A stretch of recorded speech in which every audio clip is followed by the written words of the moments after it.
Hey fellas, so as I continue to get ever deeper into my RPG, hey, I thought I would check in on another RPG I've been playing extensively, especially as the second half of the expansion is set to launch next month. So let's check in on Pokemon Scarlet and Violet 1 year later. So, as I record this, some progress has indeed been made into addressing the issues during the launch and the absolute state it launched in. I would be completely honest. I mean, even as someone who I didn't have as much beef with it as other people did, even I did not even bother trying to deny that matter.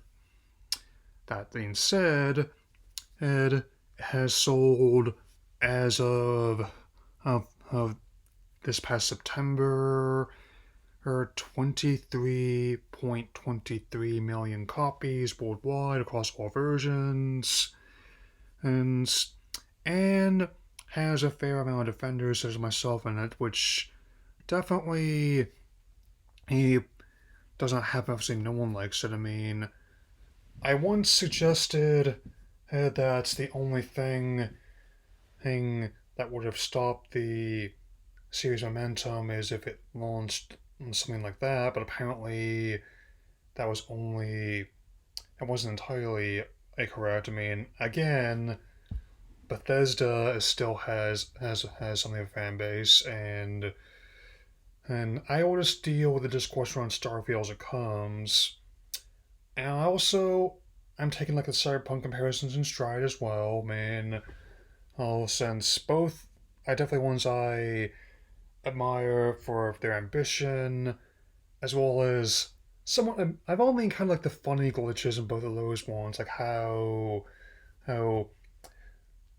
especially the like the one with the Wiglet in a, shall we say, rather unfortunate position, and in one avatar would say. Yeah. I am not personally at liberty to confirm or deny anything about the development cycle, least of all in its length. I mean, heck, heck, we know more about how long it took to make those infamous Golem and Kong games than we do about this so far, this stage, officially. Hey, but when the people in charge of the company, hey, saying they are going to be reworking the structure going forward, I believe them. I mean, and and given how much any Unova elements and monsters are in the Teal Mask as well as are set to be in the Indigo Disc, I mean, also to corroborate my guess that if and when they do make more games pulling from Generation 5, they more likely resemble these in Legends Arceus as opposed to BDSP, if I had to guess. I mean, especially if a new console upgrade is in the wings, which again, and people in charge are denied, that both Shuntaro Furukawa as well as Doug Bowser in the States. I mean, it's interesting to think about either way.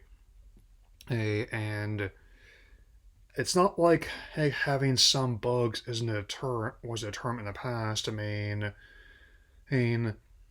I still I'm old enough to remember actually steamrolling my way through Victory Road with just an Alakazam and a Blastoise in blue. After all, yeah. As I record this, I am nearing 180 combined hours into them.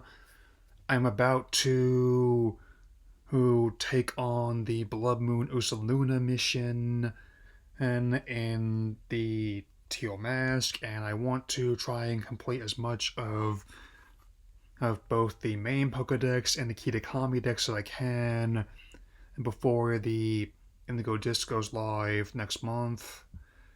And I also will get you another video on a bit of pop culture or that has been I've been consuming this weekend. You might say, hey, it's from involves a not too far off land of Toronto, Canada. Anyway, that'll be all for now. I'll see you all again soon. Thank you, treasure friends.